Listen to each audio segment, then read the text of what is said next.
এক পিতা তার কন্যাকে বিবাহ দিতে চাচ্ছেন, কিন্তু সে নারাজ। তাকে জিজ্ঞেস করা হলে তার ব্যক্তি রুচি বা শারীরিক কোনো সমস্যা আছে কিনা, সে বলল না।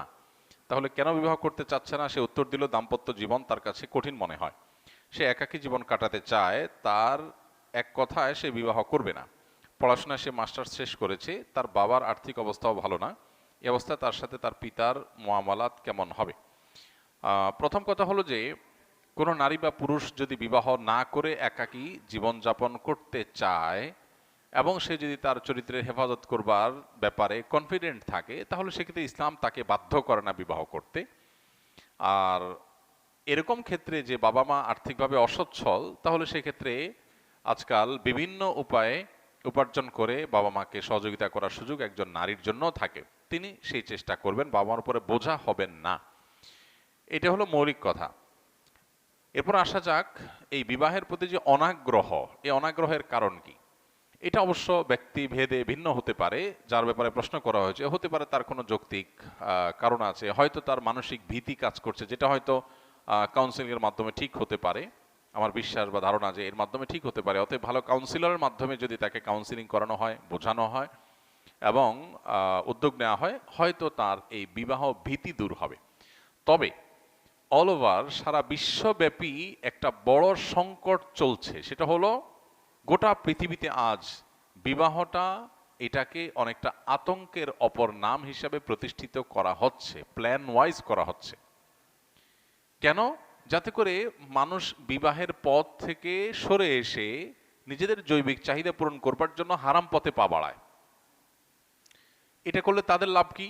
এটা করলে তাদের লাভ হলো, মানুষের প্রথমত পৃথিবীতে মানুষের অস্তিত্বই হুমকির মধ্যে পড়বে। নানান প্ল্যান প্রোগ্রাম পৃথিবীর আপনার কর্তাদের, পৃথিবীর নিয়ন্ত্রকদের, পৃথিবীর আপনার নেপথ্যের নায়কদের নানা প্ল্যান প্রোগ্রামের অংশ এটি। আমরা মুসলিম সমাজগুলোতে পর্যন্ত এই সমস্যা দেখছি, আর অমুসলিম প্রধান সমাজগুলোতে তো, উন্নত দেশগুলোতে তো এখন বিবাহ রীতিমতো ভয়ের ব্যাপার, কেউ বিয়ে করতে চায় না। অথচ যারা দিন মেনে চলেন, যারা আল্লাহর কাছে নিজেকে সমর্পণ করেছেন, যারা আসলেই মুসলিম হয়েছেন, তারা বৈবাহিক জীবনটাকে এতটা উপভোগ করেন, এটা তাদের জন্য এতটা উপভোগ্য যে এটা দুনিয়ার একটা জান্নাতি জীবন বলা যেতে পারে। আল্লাহ তাআলা যাদেরকে জীবন দিয়েছেন, যারা এই তৌফিক পেয়েছেন, তারাই জানেন যে একটা সুন্দর দাম্পত্য জীবন কতটা উপভোগ্য। নবী করিম সাল্লাল্লাহু আলাইহি সাল্লাম সেজন্য বলেছেন, আদ-দুনিয়া কুল্লুহা মাতা ওয়া খায়রু মাতা আদ-দুনিয়া আল মারআতুস সালিহা। পুরো দুনিয়ার সবকিছুতেই আল্লাহ রাব্বুল আলামিন তার নেয়ামত রেখেছেন। সবচাইতে উপভোগ্য নেয়ামত আল্লাহর একজন সৎ জীবন সঙ্গিনী, নেককার জীবন সঙ্গিনী। ঠিক একই কথা একজন নারীর বেলায় প্রযোজ্য। তার জন্য একজন সৎ নেককার জীবনসঙ্গী পাওয়া সবচেয়ে উপভোগ্য। এখন বিবাহটাকে ভীতিকর বিষয়ে পরিণত করা হয়েছে নানাভাবে। একে তো আমাদেরকে অনেক বেশি তথাকথিত অধিকার সচেতন করা হয়েছে। এখন প্রত্যেকটা মানুষ অধিকার সচেতন। একটা বাচ্চা বলে আমার অধিকার, আমার রাইট। হ্যাঁ, অবশ্যই মানুষের অধিকারের ব্যাপারে মানুষ সচেতন হবে। ইসলাম অধিকারের উপর আমাদেরকে সতর্ক করেছে। আল্লাহর অধিকার নষ্ট করলে এত বড় শক্ত আযাব বা শাস্তির কথা নেই, বান্দার অধিকার নষ্ট করলে যত বেশি শাস্তির কথা। এই জন্য হুকুকুল ইবাদের ব্যাপারে যুগে যুগে ওলামা একরাম সতর্ক করেছেন, ফকিহগণ সতর্ক করেছেন। ইসলামের সবগুলো থটে হুকুকুল ইবাদের ব্যাপারে সর্বোচ্চ সতর্ক আমাদেরকে থাকতে বলা হয়েছে। কিন্তু ইসলাম আমাদেরকে সবসময় কর্তব্য পরায়ণ হতে বলে। অধিকার সচেতনতার তুলনায় আমাদের মধ্যে কর্তব্য পরায়ণতা বেশি যেন আসে, ইসলাম সেই জিনিসটার জন্য চেষ্টা করে। আর ভোগবাদী এই পৃথিবী আপনাকে কর্তব্য পরায়ণ হওয়ার চাইতে অধিকার সচেতন হওয়ার ব্যাপারে বেশি আপনাকে অ্যাওয়্যার করবে, তারা বেশি চেষ্টা করবে। এর ফলশ্রুতিতে যেটা হয়েছে, একটা মানুষ স্যাক্রিফাইসের মানসিকতা, ত্যাগের মানসিকতা মানুষের মধ্যে কমে যায়। এখন দেখবেন ত্যাগের মানসিকতা নেই। সবাই শুধু এটা আমার আমার আমার কি হলো, আমার কি হলো, আমি কেন করব, এগুলো। ছাড়ের মানসিকতা নাই। ইসলাম আমাদেরকে পদে পদে ছাড় শিখিয়েছে।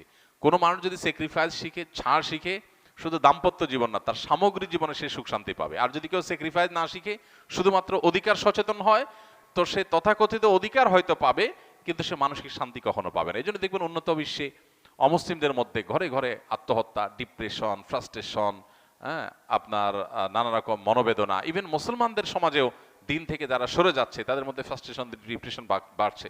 আর মুসলমান অনেক না খেয়ে আছে, কিন্তু মানসিকভাবে সে সুখে আছে, শান্তিতে আছে, হাসি মুখে আছে। আফ্রিকার অনেক গরিব দেশগুলোতে যাবেন, মুসলমানদের মুখে কি হাসি, কতটা খুশি, কত পরিতৃপ্ত সে, আলহামদুলিল্লাহ বলছে। কারণ তার চাহিদার তুলনায় তৃপ্তি বেশি, চাওয়ার তুলনায় শুকরিয়া বেশি। যেই দম্পতি দাম্পত্য জীবনে স্বামী স্ত্রী পরস্পর প্রতি এই মানসিকতাটা লালন করে যে আমার জীবন সঙ্গী তিনি হয়তো ভুল করেছেন, আমি ক্ষমা করি, আমি সবর করি, তিনি হয়তো এই জন্য করেছেন, তিনি যদি অন্যায় করেন তিনি আল্লাহর কাছে দায়ী থাকবেন, বাট আমি কোনো অন্যায় যেন না করি, আমি কর্তব্য পরায়ণতাকে প্রাধান্য দেই অধিকার সচেতনতার চাইতে, তাহলে সেক্ষেত্রে দেখবেন সেখানে জান্নাতি শান্তি বিরাজ করবে। এই যে বিবাহের প্রতি ভয় কাজ করছে, কারণ কি? কারণ হলো এই যে স্যাক্রিফাইসের মানসিকতা, এটা আজকের পৃথিবীতে কেউ আপনাকে বলবে না, শুধুমাত্র ইসলাম আপনাকে বলবে, দ্বীন আপনাকে বলবে আপনি স্যাক্রিফাইস এবং স্যাক্রিফাইস এবং স্যাক্রিফাইস করেন। বাবার ক্ষেত্রে স্যাক্রিফাইস, এখন আপনি বলবেন এত স্যাক্রিফাইস করলে আমার কি হবে? স্যাক্রিফাইস করে যদি আপনি সুখী হন তাহলে আপনার অসুবিধাটা কোথায়? স্যাক্রিফাইস করে যদি আপনি সুখী হন সমস্যাটা কোথায়? এখন বাবা ছেলে মেয়ের জন্য স্যাক্রিফাইস করে সুখী হয় না, হয় না? একজন বাবা মায়ের কাছে নিজে ভোগ করাটা মজার নাকি বাচ্চাদেরকে ভোগ করানো মজার হয়? নিজে খেয়ে বেশি আনন্দ পায় বাপ মা নাকি বাচ্চাদেরকে হয় বেশি আনন্দ পায়? বাচ্চাদের খাওয়ায় আনন্দ পায়। স্যাক্রিফাইসের মধ্যে যে আনন্দ আছে ভোগের মধ্যে সে আনন্দটা নাই। কিন্তু আজকের পুরো পৃথিবী এই ভোগবাদী দুনিয়া, বস্তুবাদী দুনিয়া, আজকের এই সিস্টেমটাই এমন ভাবে ডেভেলপ করা হয়েছে যে আপনাকে ভোগবাদী করা হবে, কোথাও স্যাক্রিফাইসের কথা বলা হবে না। আর এই কারণে বিবাহের প্রতি ভীতি তৈরি হয়েছে, কারণ স্যাক্রিফাইসের মানসিকতা নাই, কেউ স্যাক্রিফাইস করতে চায় না, কেউ শেয়ার করতে চায় না। উন্নত দেশগুলোতে বিয়ে তো হয় বিয়ে না, এটা হলো মেস সিস্টেম, মেস হোস্টেল। মেসের মধ্যে একই রুমে ৩-৪ জন থাকে না, শেয়ার করে করে, এরকম এই মেসের যে সমস্ত আপনার রুমমেট আছে স্বামী স্ত্রী উন্নত দেশগুলোতে বেশিরভাগ ক্ষেত্রে এরকম। কারণ স্বামী স্ত্রী দুজনেই উপার্জন করে, দুজনেই টাকা পয়সা আছে, দুইজন শেয়ানে শেয়ান, কেউ কারোর মানতে রাজি না। ঠিক আছে, তাহলে তুমি রুম ভাড়া দাও, আমি বিদ্যুৎ বিল দিই, তুমি গ্যাস বিল দাও, আমি পানি বিল দেই। রুমমেট একসাথে আছে স্বামী স্ত্রী। আর ইসলাম বলে সমস্ত আর্থিক দায় দায়িত্ব স্বামীর, আর স্ত্রী তার স্বামীকে সার্বিকভাবে সহায়তা করবেন, ভেতরের টোটাল সাইডটা সামলাবেন। আল্লাহ তাআলা নারীকে যে সৃষ্টি করেছেন, তার বডির যে স্ট্রাকচার আল্লাহ তাআলা দিয়েছেন, এই স্ট্রাকচারটারই বলছে যে তাকে আল্লাহ তাআলা ঘরে থেকে ভেতরের সাইডটাকে সামলাবার জন্য বলেছে। একটা রাষ্ট্র চলার জন্য অনেক সেক্টরে অনেক রকম মানুষ লাগে। যারা নিরাপত্তার দায়িত্বে নিয়োজিত তারা অফিসে বসে থাকলে হবে না, আবার যারা প্রশাসন চালাবে তারা নিরাপত্তার জন্য বের হলে হবে না। একটা রাষ্ট্র চলার জন্য যেরকম বিভিন্ন ডিপার্টমেন্ট ভাগ করা আছে, আল্লাহ রাব্বুল আলামিন আমাদের পৃথিবীর স্বকীয়তার স্বাভাবিকতা ঠিক রাখার প্রয়োজনে পুরুষদেরকে বাহিরের সব হ্যাসেল নেওয়ার দায়িত্ব দিয়েছেন, আর নারীদেরকে ভেতরের বিষয়গুলোকে সামাল দিতে বলেছেন। এটা তাদের বডির স্ট্রাকচার দিকে তাকালে বোঝা যায় আল্লাহ তাকে কিভাবে তৈরি করেছেন। নারীর বক্ষে আল্লাহ তাআলা বাচ্চার খাবার রেখেছেন। এখন এই খাবারটা তো কর্মস্থলে দেয়াটা তার জন্য খুব বেশি স্বস্তিদায়ক না, তার জন্য এটা স্বস্তিদায়ক হলো বাসায় দেওয়াটা।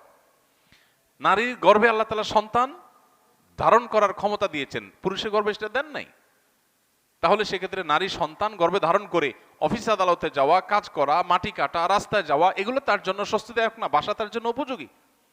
অতএব তার কর্মস্থল কি কোথায় হবে, তার অবস্থান কোথায় হবে, তার রোলটা কি হবে, একটা ফ্যামিলির উন্নতির কোন অংশটা তিনি দেখবেন, এই বিষয়গুলো আল্লাহ তাআলা তার বডি স্ট্রাকচারের মধ্যে দিয়ে রেখেছে, দেখলে তাকালে বোঝা যায়। এখন আপনি এক করে ফেলতে চাচ্ছেন। ইসলাম সমতায় বিশ্বাস করে না, ইসলাম বিশ্বাস করে ন্যায্যতায়। ন্যায্যতা এক জিনিস, সমতা আরেক জিনিস। সমতা কি? একটা ছেলের জ্বর হয়েছে, ওর একটা ট্যাবলেট খাওয়াইছেন, মেয়েটার জ্বর হয় নাই, ওরেও ধরে ট্যাবলেট খাওয়াই দেন, এটা হলো সমতা। কারণ দুইটাই ছেলে মেয়ে, একটা ট্যাবলেট খাইছে আরেকটা খাবে না কেন? সমতা হলে দুজনকে খাওয়াই দিবেন। আর ইসলাম বলে না ন্যায্যতা, যার যেটা দরকার, একজনের ট্যাবলেট দরকার তার ট্যাবলেট খাওয়ান, আরেকজনের ট্যাবলেট দরকার নেই তারা খাওয়াইয়েন না, এটাই হলো ন্যায্যতা। অতএব ন্যায্যতা ইনসাফকে নিশ্চিত করে, সমতা সবসময় ইনসাফকে নিশ্চিত করে না। সমতা যদি সব সময় আপনার মানদণ্ড হয় ইনসাফের, তাহলে সেক্ষেত্রে জুলুম হবে অনেক ক্ষেত্রে। একজনের জামার সাইজ হবে 18, আরেকজনের বয়স কম, তার জামার সাইজ হয়তো 10। আপনি যদি বলেন না দুইটাই তো আমার সন্তান, সাইজ দুইটারই সমান কিনবো, তাহলে জুলুম হবে না একজনের প্রতি? এই জন্য ইসলাম ন্যায্যতার কথা বলে। আল্লাহর সিস্টেমের উপরে যারা নিজের বুদ্ধি বিবেক দিয়ে নিজেরা কিছুকে সেখানে স্টাবলিশ করতে চায়, তারা ব্যর্থ, ব্যর্থ এবং ব্যর্থ। পৃথিবীর ইতিহাস প্রমাণ করে, বাস্তবতা প্রমাণ করে। অর্থাৎ বিবাহ ভীতি যারা তৈরি করেছে পৃথিবীতে, এরা বিবাহ বহির্ভূত সম্পর্ককে অ্যাপ্রিসিয়েট করতে গিয়ে করেছে, এদের নিজেদের জীবন জ্বলে পড়ে ছাই এবং সারখার হয়ে যাচ্ছে। সবচেয়ে বেশি প্রেমের অভিনয় করা মানুষগুলো দেখেন জীবনে কি অবস্থা। একের পর এক বড় বড় নামি দামি নায়িকা, গায়িকা, অ্যাক্টর, অভিনেতা অভিনয় করে প্রেমের, কিন্তু বাস্তব জীবনে বিয়ে হয়ে গেছে, ছেলে বড় হয়ে গেছে, এখন বিচ্ছেদের গুঞ্জন শোনা যায়। নিউজ হয় কি? বিচ্ছেদের গুঞ্জন। কেন রে ভাই, তুমি না সারাদিন প্রেম শিখাইলা মানুষকে? তোমার নিজের যদি এ দুরবস্থা হয়, তুমি কি প্রেমের শিক্ষক হইলা? আর প্রেমে শিখবা তুমি হুজুরদের কাছে আসো, শিখো। আঠার মতে এমন ভাবে মহব্বত লাগে, মরণ পর্যন্ত লেগে থাকে। আর তোমাদের এত মহব্বত, এত আই লাভ ইউ, এত হান তান মেসেজ, অমুক তমুক চ্যাটিং, মাগার বিবাহ টিকে না, সম্পর্ক টিকে না। 5 বিয়া 6 বিয়া 7 বিয়া, এরপরও শেষ হয় না, মনে হয় মরার আগে আরেকটা করে মরে। তো এই জন্য বিবাহ ভীতি তাদের মধ্যে আসে যারা দিন থেকে দূরে। যে দিনের মধ্যে থাকবে তার মধ্যে বিবাহ থাকবে না। আমার এই বোন দিন থেকে দূরে আছেন, আমি নিশ্চিত। দিনের ভিতরে থাকলে তার ভিতরে বিবাহ ভীতি আসবে না। হ্যাঁ, স্বামী হয়তো সে একটা ভিন্ন রকম মানুষ হতে পারে, হয়তো আমার সাথে তার মিল হবে না, তো আমি সবর করব, আমি সবর করব, আমি স্যাক্রিফাইস করব। করলে তো আমার লস নাই, আমার তো লাভ।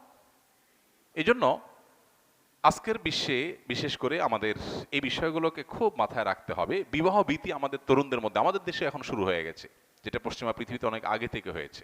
কারণ ওই যে আপনি বিবাহ বহির্ভূত সম্পর্ককে অ্যাপ্রিসিয়েট করেছেন, মানুষকে দিনই চেতনার মধ্যে থেকে দূরে সরাইছেন, অটোমেটিক বাই ডিফল্ট এই সমস্ত আযাব মানুষের জীবনে আসবে।